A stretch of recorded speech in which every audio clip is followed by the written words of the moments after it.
Imagine the cruelest words a parent could utter to their child. "Leave my home. I don't want a broken daughter like you." That's what my dad hurled at me before shoving me into a raging autumn downpour and bolting the door. I was just 15. No jacket, no cash, no phone, only a soggy backpack filled with math notes. Hours later, a call from the cops drained the color from his face, but it was already far too late for regrets. If this tale of betrayal and sweet justice hooks you right away, smash that like button and subscribe for more heart-pounding revenge stories that prove karma always circles back. Drop a comment below sharing if you've ever been wronged by family. It helps us connect and keeps these narratives coming. Let me take you back to that fateful evening in mid-October, over a decade ago. I'm Sherry now, 28, perched in my cozy Boston loft, staring at raindrops racing down the glass pane. A faded envelope sits on my counter, its scrawled letters from a rundown care facility. After years of no contact, my dad claims he's fading fast and begs for forgiveness. Rain always drags me back to that night. October 14th, 2011. I was trudging home from high school, backpack slung casually, buzzing from nailing an algebra exam. Thoughts of supper, assignments, and splurging my birthday cash on a cool band print filled my head. Typical teen worries. Little did I know, in mere hours I'd be stumbling through icy sheets of water, questioning my survival. The second I crossed the threshold, the air felt thick with tension. Dad loomed in the den like a storm cloud ready to burst, his cheeks flushed crimson, fists clenched around crumpled bills and vacant medicine containers. My older sister Kara, 19 at the time, hovered behind him, her face a mask of feigned sorrow and concern, the ideal image of a caring sibling uncovering a dark secret. But her gaze betrayed a spark of glee she couldn't fully mask. Our stepmom, Joanna, lingered in the kitchen archway, arms folded, silent as ever. Silence was her forte, especially when chaos brewed. Dad didn't even give me a chance to drop my bag.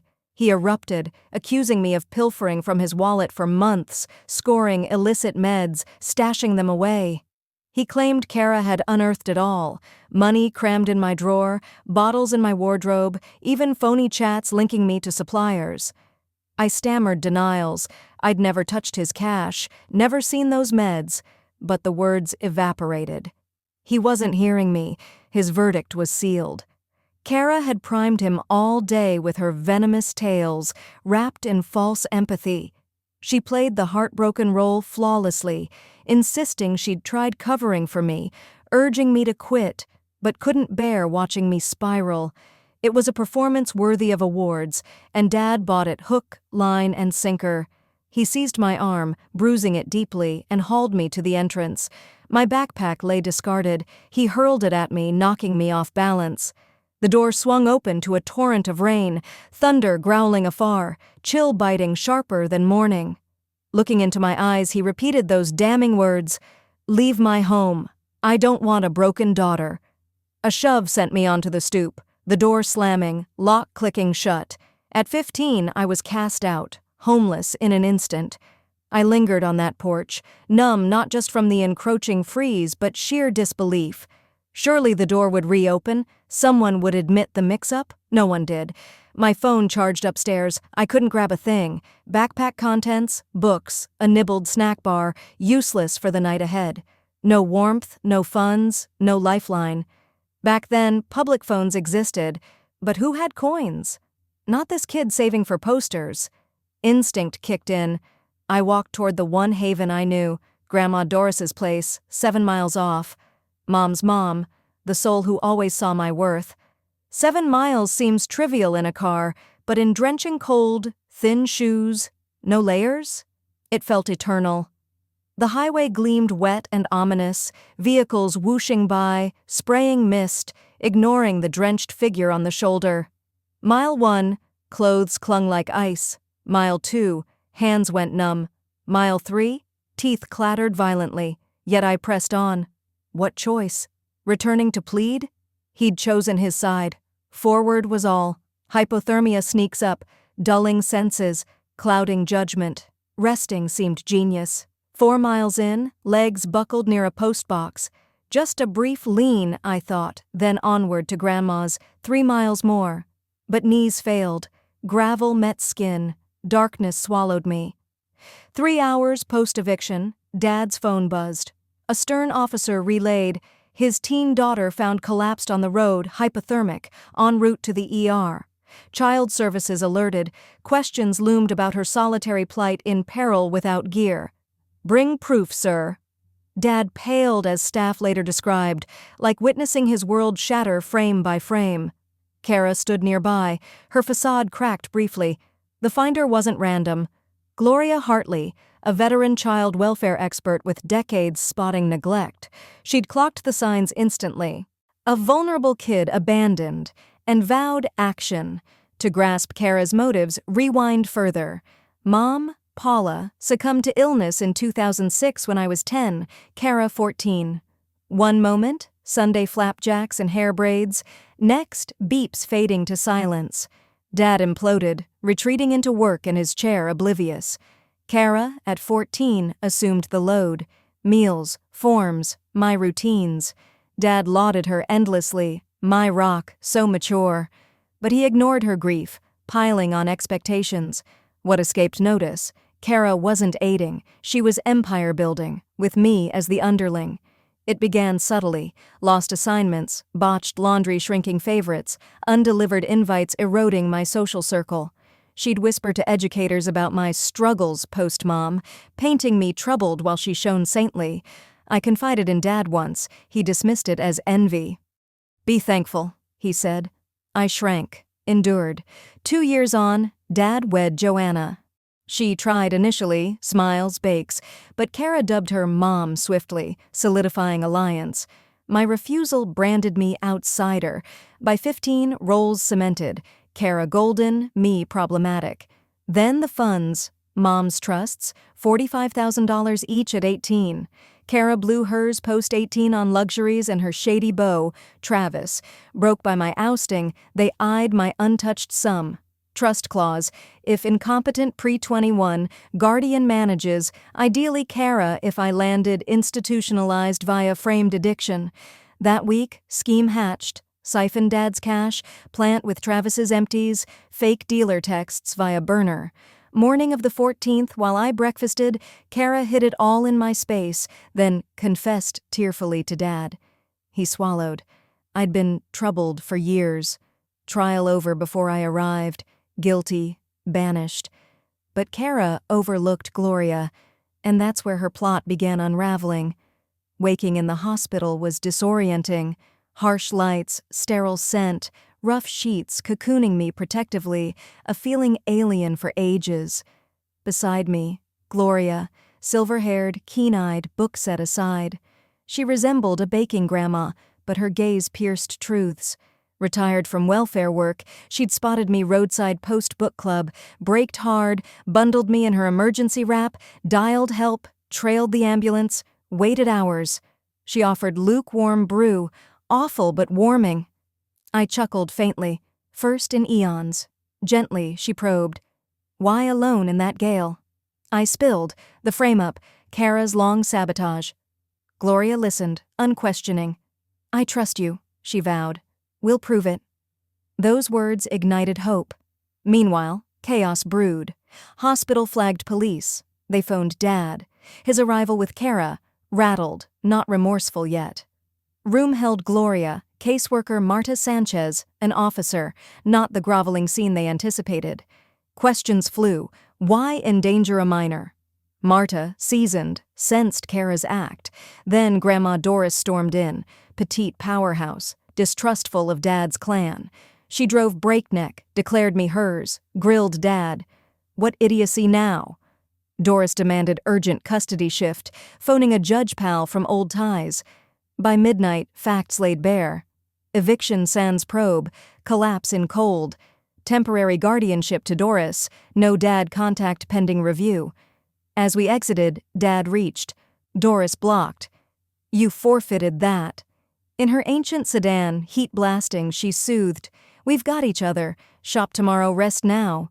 First safe slumber in years. With Doris. Structured warmth. Morning eats, studies first, coffee before chatter. No luxury, but security. New school, fresh start, therapy unpacking manipulation's toll, yet shadows lingered. Investigation loomed. Marta dove deep, no mere formality. Cash trace, single withdrawal that day, footage nailing Kara at the machine during my class. My alibi, logged in school, teacher recalling my query. Pills, Travis's script, stolen, reported post-incident, obvious cover. Burner by, store cam showing Kara's distinct ride. Deeper, forged checks over years, $18,000 siphoned to Travis's schemes. Kara's theft to fund him, framing me to deflect blame. Doris enlisted lawyer Leo Vance, mom's old chum, filing for full custody. Suits against Kara for deceit, distress, trust, safeguards. Life with Doris healed. Steady meals, bonds formed, counseling easing weights. Sleepless nights replayed the shove, rain's sting, betrayal's ache. Doubts gnawed. Would justice prevail? Failed early pleas to Dad echoed. Powerlessness raw. Tension built. Kara raged at scrutiny. Dad's marriage frayed. Household microscope intensifying cracks. But a twist. Travis nabbed out west for frauds totaling hundreds of thousands. Facing decades, he flipped for leniency. Travis's betrayal was poetic. Con man turning informant. His detailed affidavit exposed all.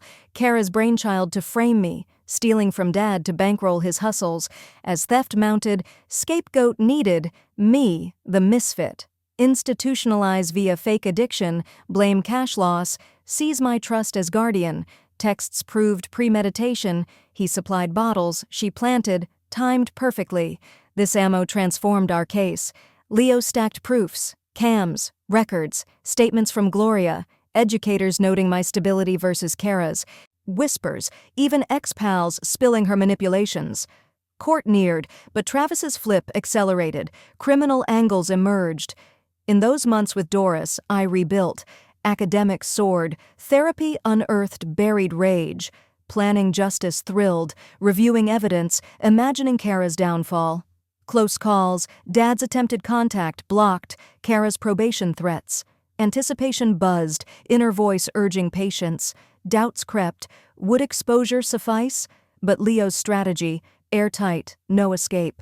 We plotted meticulously, Doris's files inspiring my record-keeping habit, therapy sessions, raw monologues on betrayal's weight, underestimation fueling fire, turning point, realizing I controlled my narrative now, no more victim, avenger rising, as hearing loomed, tension peaked, Kara's mask cracking under pressure.